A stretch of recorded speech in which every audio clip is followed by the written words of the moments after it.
दोस्तों, आज की कहानी बहुत ही ज्ञानवर्धक है, इसीलिए सभी से यह निवेदन है कि इस कहानी को पूरा अंत तक ध्यान से सुनिएगा, जिसे जान करके आप ये जान लेंगे कि कम उम्र में ही बुढ़ापा क्यों आते हैं। जैसे कि दोस्तों, सभी लोग जानते थे कि महात्मा बुद्ध एक राजा थे, लेकिन उन्होंने सब कुछ त्याग के एक सन्यासी का रूप ले लिया, तो इसीलिए उन्हें सब पता है कि हमें क्या खाना चाहिए, हमें कैसी दिनचर्या अपनाना चाहिए। तो दोस्तों, आज हम महात्मा बुद्ध के वो 12 महत्वपूर्ण नियम, यानी कि एक और से कह लो कि हम उनके पूरे जीवन के साथ हम जानने वाले हैं। दोस्तों, इसीलिए सभी से निवेदन है, सभी से गुजारिश है कि पूरी कहानी को ध्यान से जरूर सुने और उस 12 बातों को सुन करके अपने जीवन में उतार लीजिए। मैं आपको गारंटी देता हूं कि आपको कभी बीमारी नहीं होगी और आपको कोई बुढ़ापा छू ही नहीं पाएगा। दोस्तों, इसे हम समझते हैं। एक कहानी के माध्यम से एक बार की बात है। एक राज में बीर सिंह नाम का एक राजा था। राजा बहुत ही दयालु, बहुत दयावान और एक न्यायप्रिय राजा था। उनके 2 रानियां थीं। उनके दोनों रानियां अति सुंदर, वो भी रानियां उस राजा के स्वभाव पर गई थी।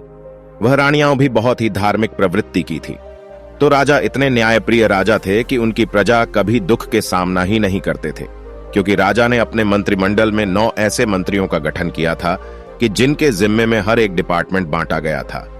तुम प्रजा का खान पान का ध्यान रखोगे, सबके मतलब अलग अलग काम बांटे गए थे। तुम्हें यही कार्य करना है, और इतना उनका सत्य हिदायत था। कोई भी अपने काम में लापरवाही पाने पर उसे मृत्युदंड दिया जाएगा। इसीलिए उनकी जो समूह में, जो उनकी मंत्रिमंडल में जो मंत्री थे, वो बहुत ईमानदारी से काम करते थे। और राजा जो है, कभी भी उसे जब न्याय करना होता था सभा में उनके साथ, तो कभी भी वो अपने न्याय नहीं करता था। वो किसी के साथ एक पक्षी न्याय नहीं करता था। वो दोनों पक्ष के एक एक पॉइंट को समझते थे। दोनों के विषयों पर, मुद्दों पर ध्यान देकर वो सही और निष्पक्ष फैसले सुनाते थे। इस तरह से राजा की प्रजा की जो राज्य थे, उसमें सब प्रजा सुखी थे। अब राजा का एक नियम यह भी था कि हर हफ्ते एक सभा लगेगी। पूरे राज्य के जितने लोगों थे, उनकी एक सभा बुलाई जाती थी। किसके घर कितने अनाज हो रहा है, किसके घर खाने को नहीं है, उसे अनाज दिया जाता था। ऐसी एक प्रकार की व्यवस्था थी। तो उनके जो सभी जो है प्रजात है, वो एकदम सुख जीवन में चल रही थी। तो इसी समय से उनका राज्य आसानी से चल रहा था। सारी प्रजा सुखी थी, और इसी सुखी के वजह से हमेशा जो है सारी प्रजा राजा का गुणगान गाया करते थे। ऐसे ही एक दिन सभा चल रही थी। उसी सभा में एक किसान और उसकी पत्नी आते हैं और कहते हैं, महाराज, आज हमारे पास एक बहुत बड़ी समस्या है। कृपया आप हमें हमारी समस्या का समाधान करें। राजा बोलते हैं, क्या बात है, बताइए। किसान कहते हैं कि मेरे 2 बेटे हैं। अभी मेरे बेटे की उम्र बहुत कम है। अभी उसकी उम्र ज्यादा से ज्यादा 27 से 28 साल होगा, लेकिन वो देखने में ऐसा लग रहा है कि जैसे उसकी उम्र 60 साल हो। बाल झड़ते जा रहे हैं और उसके पेट निकलते जा रहा है। बड़ा आलसी है, कोई काम नहीं करता है। हमने अपने हिसाब से इधर उधर दबा कर आया, लेकिन कोई फायदा हुआ नहीं। महाराज कहते हैं, ठीक है, मंत्री को आदेश देते हैं। मंत्री अपने राजवैद्य से इस किसान का बेटे का इलाज करवाया जाए। जो भी खर्चा होगा उस राज्य को इससे दिया जाए। मंत्री ऐसा ही करते हैं। उनके दोनों किसान के बेटे का इलाज राजकोष के खर्च से राजवैद्य करते हैं। काफी दिन इलाज चलने के बाद फिर वो किसान सभा में उपस्थित होते हैं और कहता है कि महाराज, कोई आराम नहीं हुआ, मेरा बेटा वैसे की वैसे ही है। राजा कहते हैं, ठीक है, हम इस पर विचार करेंगे। इस पर विचार चल ही रही थी कि उसी गांव से, उसी राज्य से 2 लोग और आते हैं। पति और पत्नी रोते हुए आते हैं और वे भी वही कहते हैं। समस्या यही होती जा रही है। फिर धीरे धीरे सभा चल ही रही थी कि ऐसे ऐसे एक एक करके पूरे गांव की आधा से ज्यादा लोग आए। राजा असमंजस में पड़ गए। उन्होंने तुरंत आपातकालीन सभा बुलाई कि सारे राजवेदों को बुलाया जाए। दूर दूर से राजवेदों को बुलाया जाए और दिखाया जाए कि आखिर ऐसी क्या समस्या है जिसकी वजह से हमारे राज्य के सभी नर युवक बूढ़े दिखने लगे हैं। इस पर पूरा खोज करें, अनुसंधान करें। राजा का यह सख्त आदेश था। सारे मंत्रियों को जल्द से जल्द इस पर कार्रवाई किया जाए। पूरे राज्य के छानबीन करके सबके घर के पता लगाया जाए कि इसका क्या कारण है। बाहर से भी वैद्य को बुलाया गया। जीतने प्रसिद्ध वैद्य थे, सारे वेद को बुलाया गया और फिर एक आपातकालीन बैठक की। उस आपातकालीन बैठक में सारे राजवहदों से विचार विमर्श किया गया कि राजवैद्य लोग, आपके पास 10 दिन का समय है। इस 10 दिन के समय में पूरे राज्य के हर एक घर घर के बीमारी का आप पता लगा। ये ऐसी कौन सी बीमारी है, क्या चीज खाने से ये हो रही है, उसे पता लगाया जाए। जो भी राजवैद्य इस बीमारी का सही सटीक पता लगा लेगा, उस राजवैद्य को पुरस्कार के रूप में मैं एक राज्य दे दूंगा। अब सारे राजवैद्य एकदम से जुट गए। अपने पोती पथराव किताब लेकर के और घर घर जाके रात दिन एक करके पूरा 10 दिन छानबीन चलता रहा। फिर 11वें दिन राज की सभा लगती है। उस राज्य सभा में सारे राजवैद्य पूरे राज्य के लोग इकट्ठा होते हैं। फिर राजा एक एक करके सारे राजवेद से पूछते हैं। सारे राजवेद अपने अपने विचार रखते हैं। महाराज, हमने तो बहुत छानबीन किया और छानबीन के हिसाब से औषधि और उपचार भी किए, लेकिन किसी को आराम नहीं मिल रहा है। तो उसमें से एक राजवैद्य खड़ा होता है जो बहुत बुजुर्ग था। उसकी उम्र लगभग 130 से 135 साल की थी और उसने कहा, हमारा जो अपना निष्कर्ष निकला, हमारा जो अपना अनुभव है, उस अनुभव से हमें यही लगता है कि यहाँ के रहन सहन, यहाँ के खाने में कुछ दिक्कत हो रही है, जिसकी वजह से ये सब हो रहा है, लेकिन हमारे पास इसका सटीक जवाब नहीं है। राजा उस बुजुर्ग राजवैद्य की बात को सुनकर असमंजस में पड़ जाता है। 130 साल का बुजुर्ग बता रहा है, तो इसका समाधान क्या होगा?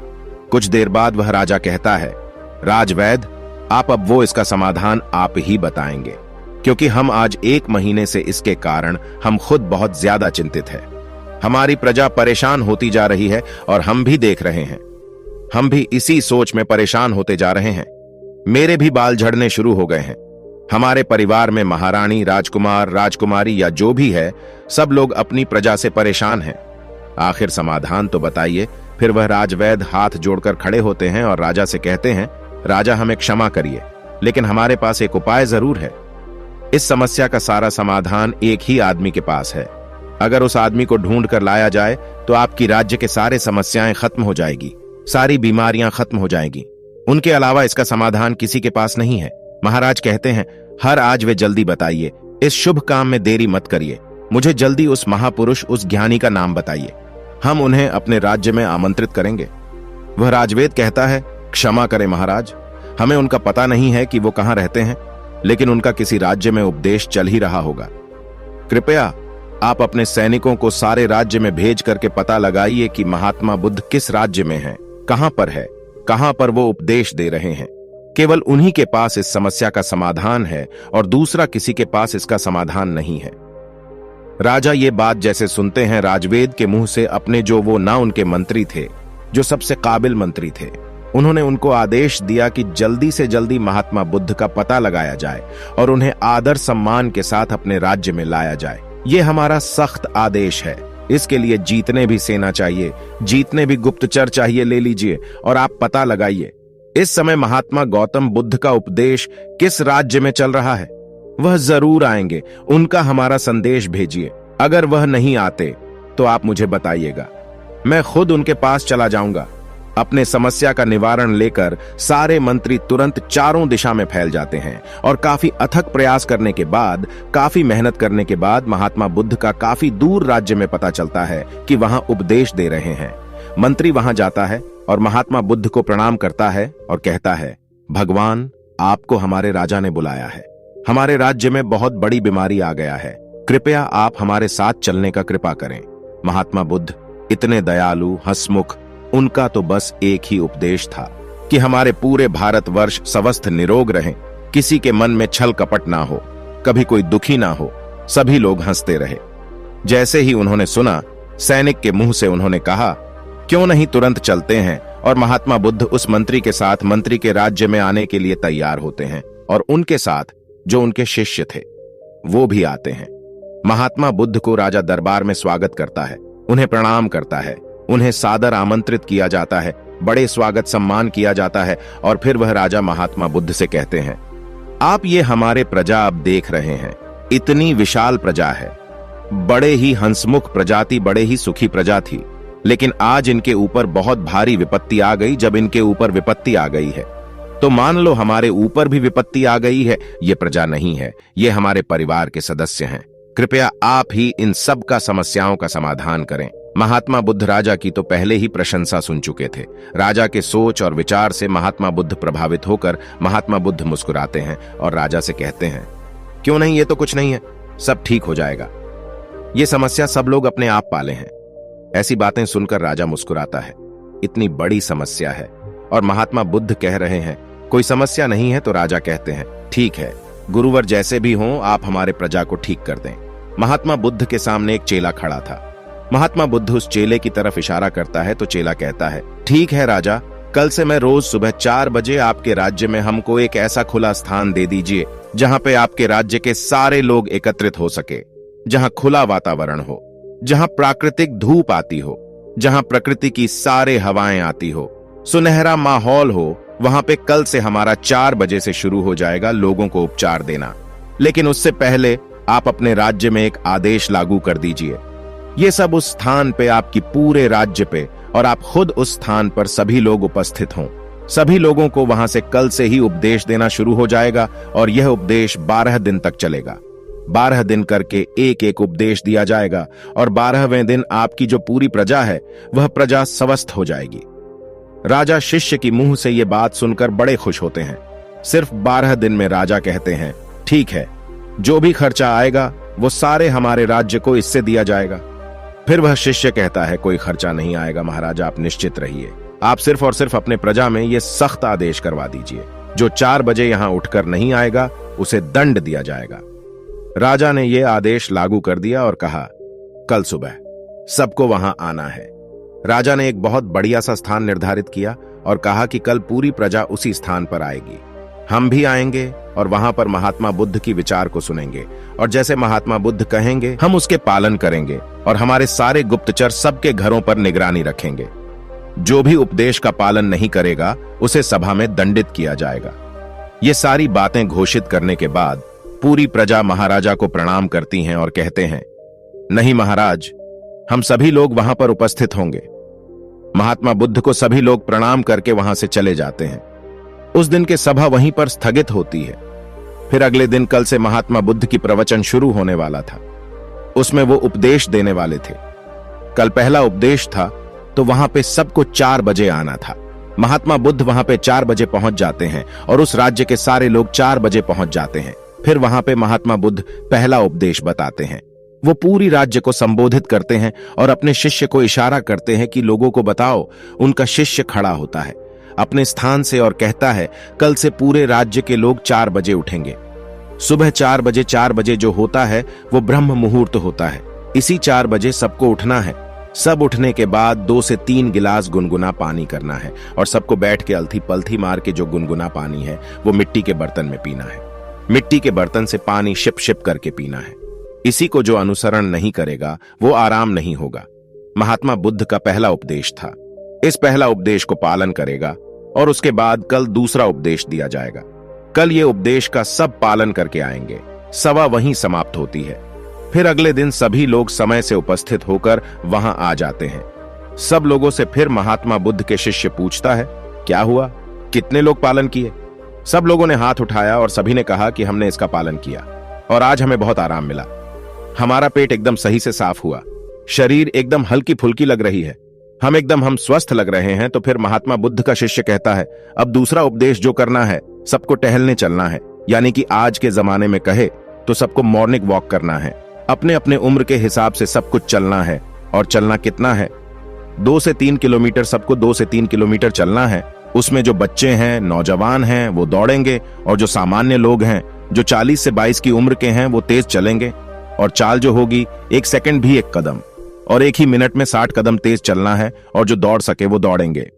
बहुत तेज नहीं दौड़ना है, सब अपनी क्षमता के अनुसार 2 से 3 किलोमीटर ज्यादा होगा पर कम नहीं। इसी हिसाब से सुबह चलना है, मॉर्निंग वॉक करना है। ये दूसरे दिन का उपदेश था।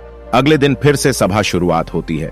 फिर से लोग सभा में आते हैं तो सबसे पहले बुद्ध का शिष्य पूछता है, कैसे लग रहा है कि 2 दिन का नियम सबने पालन किया? सब लोग हमें हाथ उठाते हैं। इसी से पूछता है, कैसे आप लोगों को लग रहा है? सब लोग कहते हैं, बहुत अच्छा लग रहा है, ऐसे लग रहा है कि हमको कोई बीमारी ही नहीं। फिर से कहते हैं, अब सब लोग योग करें। योग प्राणायाम अपने हिसाब से सब लोग करें। योग प्राणायाम में 2 योग प्राणायाम जरूर शामिल होगा। एक कपालभाति, दूसरा अनुलोम विलोम। सारे शिष्यों ने कपालभाति और अनुलोम विलोम का विधि सभी को बता दिया। अनुलोम विलोम कैसे की जाती है, कपालभाति कैसे की जाती है, सूर्य प्राणायाम कैसे किया जाता है। सभी लोग कम से कम आधा घंटा से लेकर 45 मिनट तक डेली इसे करना है। तब इस दिन की भी सभा समाप्त होती है। अगले दिन फिर सभा शुरू होती है और उस सभा में सारे लोग उपस्थित होते हैं। सारे लोग उपस्थित होने के बाद फिर सबसे दिनचर्या पूछी जाती है। किसने कितना अनुसरण किया? सबने कहा, अब तो हमको ऐसे लग रहा है कि अब हमको कोई बीमारी ही नहीं है। हमें कोई अलार्म नहीं लगाना पड़ता, हमें जगाना नहीं पड़ता। मेरी 4 बजे अपने आप आंखें खुल जाती हैं। यह सुनकर महाराज बड़े खुश हुए। इतना बड़ा चमत्कार, बिना कोई पैसे की हमारी प्रजा ठीक हो रही है। महाराज तुरंत खुश होकर फिर महात्मा बुद्ध को प्रणाम करते हैं और बुद्ध से कहते हैं कि आप हमारे ही राज्य में रहिए, गा जाइएगा नहीं भगवान। महात्मा बुद्ध मुस्कुराते हैं, क्योंकि उनका तो काम ही है हमेशा हंसते रहना, क्योंकि वे चिंता नहीं करते। फिर वो कहते हैं, अब सबका योग प्राणायाम सब कुछ हो जाने के बाद अब सब लोगों को अगला काम जो करना है, 300 ग्राम सबको सेब खाना है। इससे और ज्यादा खा सकते हैं, लेकिन कम नहीं। सेब खाने के बाद सब लोग जो भी अपना अपना काम है काम करेगा। उस दिन का भी ज्ञान समाप्त हुआ, सभा विसर्जित हुआ। फिर अगले दिन सभी लोग आते हैं। फिर सबसे पूछा जाता है किसको कितना आराम हुआ। सभी लोग कहते हैं कि हम तो पूर्ण रूप से एकदम ठीक हो गए। फिर वर्ष इसे कहता है, नहीं, अभी तो आंधी बाकी है, अभी तो आधा नियम और करना है। जब आप पूरे नियम को अनुसरण कर लोगे तो आपको कोई बीमारी नहीं आएगी। बुढ़ापा तो छूमंतर हो जाएगी, बुढ़ापा पास नहीं आएगी, मर्दाना ताकत बरकरार रहेगी। हमारे महात्मा बुद्ध की तरह सभी के चेहरे पर चमक बनी रहेंगी। फिर कहते हैं कि अगला उपदेश क्या है। अब सब लोग सेब खाए हैं, सेब मान लीजिए। सब ने खा लिया है। 7 से 8 बजे तक, उसके 2 से ढाई घंटे बाद सबको अपने फुल डाइट लेना है। सबको फल खाना है। खाने में क्या क्या खाना है, अब खाने का वो शिष्य बताता है। सबको रोटी खाना है, मल्टीग्रेन रोटी, मिक्स रोटी वो कहता है। उसमें गेहूं नहीं होगा, गेहूं अच्छा चीज नहीं है। सावा, जौ, बाजरा, रागी, मकई और एक चना, ये बात चीजों को सबको रोटी बनाना है और सबकी थाल में इसकी रोटी होगी। एक कटोरी दाल होगी और उसमें देसी घी गाय का डाला हुआ, और एक कटोरी मिक्स सब्जी या साग होगा। सीजन के हिसाब से जो सीजन वाली सब्जी होती है वही खाना है। बिना सीजन वाली सब्जी नहीं खाना है। बिना सीजन वाली सब्जी स्टोर की होती है, वो नुकसान पहुंचाती है। साग सब्जी जो भी खाना है वो सीजन के ही खाना है। ये सारी चीजें खाने के बाद उसके आधे घंटे के बाद उसमें एक कटोरी 200 ग्राम सबको दही खाना है। दही में गुड़ डाल के, तो जब आप खाना खाकर आधे घंटे के बाद दही में गुड़ डाल के खाओगे तो आपका खाना वो सब आसानी से पहुंच जाएगा, जो कि दही में लैक्टोबैसिलस एसिड पाया जाता है, जो हमारे खाने को पचाता है, हमारे लिवर को मजबूत बनाता है। इतना जो खाएगा उसकी सारी बीमारियां खत्म हो जाएगी। अब ये आज का उपदेश हो गया, कल सब इसको अनुसरण करके आएगा। तब सब लोग खुशी खुशी अपने घर जाते हैं, जैसे वो उपदेश में बताया गया। सब लोग उसका पालन करते हैं। सब फिर अगले दिन की सभा होती है। सारे लोग सभा में उपस्थित होते हैं। सबसे पूछा जाता है किसको कितना आराम है। सारे लोग कहते हैं, ओ भगवान, हमको तो कुछ बीमारी ही नहीं है, हम तो पूर्ण रूप से ठीक हो गए। हमको तो लगता ही नहीं कि हम कभी बीमार हुए थे महाराज, और खुश हो गए। राजा कहते, ये तो खाने से सब लोग ठीक हो गए, खाने से सबकी बीमारियां ठीक हो गई। धीरे धीरे ऐसे देखने में लग रहा है कि सबका मोटापा भी अपने आप चले जाएगा। तब वो शिष्य कहता है, रुकिए, अभी तो और कुछ बाकी है, अभी तो इतना ही है आगे की। और सुनिए, तो वह सबसे पहले ये बताता है, आप लोग ये भी ध्यान रखना, खाना और पीना दोनों एक साथ नहीं करना है। या तो खाइए या तो पिए। कहने का तात्पर्य, अगर हम पानी पी रहे हैं, कोई भी तरल पदार्थ ले रहे हैं, तो हम उसको खाने से 1 घंटा पहले या खाने के 1 घंटे बाद ही लेंगे। खाते समय में पानी नहीं पीना है, और ना ही आने के बाद हमें तुरंत पानी पीना है। खाना खाने 1 या 1.5 घंटे बाद ही पानी पीना है। इस बात को ध्यान में रखें। अब फिर बताते हैं शाम को क्या नाश्ता लेना है। जैसे सब लोग 10 से 11 बजे खाना खा लिया, अब सबको भूख लग जाएगी तो 4 बजे या 5 बजे क्या लेना है?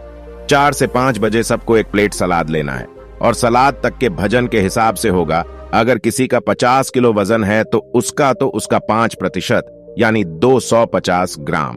अगर किसी का 60 किलो है तो 300 ग्राम, किसी का 70 किलो वजन है तो 350 ग्राम, किसी का 80 किलो वजन है तो 400 ग्राम सलाद लेना है। उस सलाद में क्या क्या होगा? सलाद में होगी गाजर, चुकंदर, मूली, टमाटर, और उसमें एक टुकड़ा होगा अदरक का। 3 से 4 लहसुन की कलियां होंगी, और उसको स्वाद के लिए आपको छिड़कना है तो उसमें आप काला नमक डाल सकते हैं और जीरा, भुना हुआ जीरा भी डाल सकते हैं। सलाद लेने के पहले भी कुछ खाना पीना नहीं, जैसे पहले की बता दिया है। इसे फॉलो करें और अगले दिन आए तो उस दिन की सभा समाप्त होती है। सब लोग अपने घर जाते हैं और जैसे तैसे वो नियम बताए गए थे सब लोग उनका पालन करते हैं। फिर जब वो अगले दिन सभा में आता है तो उनसे पूछा जाता है, आप लोगों को कैसे लग रहा है, आपकी शरीर कैसे लग रहा है। सब लोगों के चेहरे पर मुस्कान और सबके चेहरा जैसे एक तेज की तरह चमक रहा था। ऐसे लग रहा था कि मानव इनकी ढलती उम्र थम सी गई है, इतना एहसास हो रहा था। फिर राजा बड़े खुश होते हैं। प्रजा खुशी खुशी से उत्तर दे दिए। फिर वह राजा महात्मा बुद्ध के चरणों में जाकर प्रणाम करते हैं। वह कहता है, धन्य है भगवान, आपने तो सबको खाने से ठीक कर दिया। तो वो शीर्ष कहता है, महाराज रुकिए, अभी तो और सारे उपदेश बाकी है। अभी जब मैं पूरा उपदेश बता दूंगा तो हमारे भगवान की तरह कोई बीमारी नहीं होगा, कभी किसी को बुढ़ापा ही नहीं आएगा। राजा कहते हैं, जल्दी बताइए गुरुवर, जल्दी बताइए, हमसे सारी चीजें सुनने को बड़ी इच्छा है। मन में भी मैं अपने आप को ऐसा महसूस कर रहा हूं कि जैसे मुझे कोई बीमारी नहीं है। मैं अभी 16 साल का हूं। फिर बताते हैं, अब रात को क्या करना है। सबका खाना जो रात का है, सूर्य डूबने से पहले सब लोग खाना खा लेना है, क्योंकि जब सूर्य ढलने लगता है, हमारे पेट पर जब सूर्य की रोशनी पड़ता है, हमारा जो जठराग्नि है, हमारा लगना से वो ज्यादा काम करता है। जब धीरे धीरे सूर्य की रोशनी झड़ने लगती है, कम होने लगता है, तो जठराग्नि काम करना बंद कर देती है। इसीलिए ऋषि मुनि लोग सूर्य डूबने से 1 घंटे पहले खाना खा लेते थे। तो इसके 2 फायदे हैं। जब आप सूर्य डूबने के पहले खाना खा लेंगे तो आपका सारा खाना पच जाएगा, और जब आप सोने जाएंगे तो 3 से 4 घंटा में आपका खाना पूर्ण रूप से अच्छी तरह से पच जाएगा। इसके फायदे, एक तो आपकी नींद बढ़िया आएगी। अगर आप लेट खाना खाते हैं, अपने जीवन को बिगाड़ लेते हैं, तो उसमें क्या होता है, आपको जल्दी नींद नहीं आएगी, आपके पेट में अच्छे से खाना डाइजेस्ट नहीं होगी, पचेगा नहीं, इससे आपको गैस एसिडिटी बनेगी। इसीलिए आपको सूर्य उदय से 1 घंटे पहले रात के खाना खा लेना है। और खाने में क्या क्या लेना है, वही मल्टीग्रेन रोटी और साग सब्जी सीजन के हिसाब से, बस 2 चीजें। और खाना कितना खाना है, नाम मात्र जाने की हल्का खाना खाना है, जिससे लगे कि आपने खाना नहीं खाया है। फिर उसके 1 घंटे के बाद आपको 1 गिलास दूध पीना है। उसमें 3 ग्राम हल्दी डाल देना है। हल्दी शुद्ध घर की होना चाहिए, बाजार के नहीं। उसे उबालकर फिर ठंडा हो जाए, फिर आपको पीना है। हल्दी वाला दूध आपकी सारी बीमारियों को नष्ट कर देगा। ये इतनी शक्तिशाली होती है। अब सब इसको पालन करेंगे, और उसको फॉलो करने के बाद दूध पीने के तुरंत बाद सोने नहीं चला जाना है। दूध पी के 1-2 घंटे के बाद सोने चला जाना है, और आपको रात्रि के 10 बजे तक में सोने चला जाना है। जब आप 10 बजे सो जाएंगे, आपको फर्स्ट क्लास नींद आएगी। आपके सारे खाने डाइजेस्ट हो गए। जब आपको अच्छी नींद आएगी तो 4 बजे सुबह अपने आप आपकी आंखें खुल जाएगी। आपको कोई टेंशन नहीं रहेगा, कोई बीमारी नहीं लगेगी। आखिरी में शिष्य कहता है, ध्यान से सुनिएगा, सबको वर्तमान में जीना है, सबको बच्चे की जिंदगी जीना है। जैसे जो छोटे बच्चे होता है, उन्हें कोई टेंशन नहीं होता है। मेरे मम्मी का पड़ोसी से झगड़ा हो रहा है, पड़ोसी का पापा से झगड़ा हो रहा है, उसे कोई मतलब नहीं। मेरे घर में खाना है या नहीं है, उस छोटे बच्चे को जो खाना मिल जाता है, वो उसे खाकर अपने आप खेलता रहता है, सिर्फ उसका पेट भरा रहे। अगर उसका पेट भरा हुआ है तो उसे कोई मतलब नहीं। इसीलिए आप सभी अपना वर्तमान में जिएं। भूत भविष्य का चिंता मत करिए। आज हमारे साथ जो है उसमें खुश रहिए। भविष्य में क्या होगा, भूत में क्या बीत गया, उसकी चिंता मत करिए। जब आप वर्तमान में जिएंगे तो कोई टेंशन नहीं होगा, तनाव नहीं होगा और बीमारी नहीं होगी। जो लोग इन नियमों का पालन करेंगे, और एक बात, कभी कोई बाहर की चीज मत खाना। जो खाना अपने घर की शुद्ध बना करके खाना, क्योंकि बाहर की चीजों में बहुत मिलावट होती है। ये आज की पूरी उपदेश उसी उपदेश को जो पालन करेगा, वो कभी बूढ़ा नहीं होगा, उसे कभी बीमारी नहीं होगी। ये नियम सब पालन करेंगे। फिर 1 महीने बाद यहीं पर एक सभा लगेगी, सब इसी सभा में उपस्थित होंगे। समय बीत गया, 1 महीना फिर हुआ। 1 महीने बाद महात्मा बुद्ध महाराज के पास पहुंचते हैं, उनके दरबार में पहुंचते हैं। महाराज डर करके उनके स्वागत सत्कार से सम्मान करते हैं और कहते हैं, आइए गुलबराइए, ये तो राज्य आपका है। महात्मा बुद्ध मुस्कुराते हैं। बताइए राजन, आप लोग कैसे हैं? आपका प्रजा लोग कैसे हैं? राजन कहते। राजन, आप लोग कैसे हैं? आपकी प्रजा लोग कैसे हैं? राजन कहते हैं, कहो भगवान, आपने जो ये उपदेश दिया है, हमारी पूरी प्रजा ऐसे देखने में लग रही है जो 60 साल के थे, लग रहे हैं 15 से 20 साल के हो गए हैं। सबकी गलती हुई उम्र रुक गई है। सब लोग बहुत ही स्वस्थ हैं। हमारे राज्य वेद लोग तो बैठकर आराम कर रहे हैं, उन्हें तो कोई दवा की जरूरत ही नहीं है। सब लोग अपने आप तंदुरुस्त हैं। हमारी प्रजा बड़ी ही खुश है। मैं यही चाहता हूं कि कल हमारी प्रजा आपके दर्शन करना चाहती है। कल सभी को सभा में बुलाता हूं। कल के लिए आप कृपया करके रुक जाएंगे। और राजा अपनी पूरी प्रजा को एकत्रित करता है। उनकी सारी प्रजा महाराज भगवान बुद्ध को प्रणाम करता है। महात्मा बुद्ध मुस्कुराते हैं और कहते हैं, आयुष्मान भव। सब लोग खुश होते हैं, पूरी प्रजा खुश खुश होती है। इस उपदेश को जीवन भर पालन करने का सब लोग वहीं पर वर्णन लेते हैं और राजा कहते हैं, आपने जो यह उपदेश दिया है, मैं इसे अन्य लोगों तक भी पहुंचाऊंगा, ज्यादा से ज्यादा लोगों तक पहुंचाऊंगा। राजा और प्रजा के मुख से यह बात सुनकर महात्मा बुद्ध बेहद खुश होते हैं और फिर महात्मा बुद्ध वहां से चले जाते हैं। अगर वीडियो पसंद आए तो कमेंट बॉक्स में नमो बुद्धाय जरूर लिखें और अगर चैनल पर नए आए हैं तो बुद्ध जी यूट्यूब चैनल को सब्सक्राइब करें।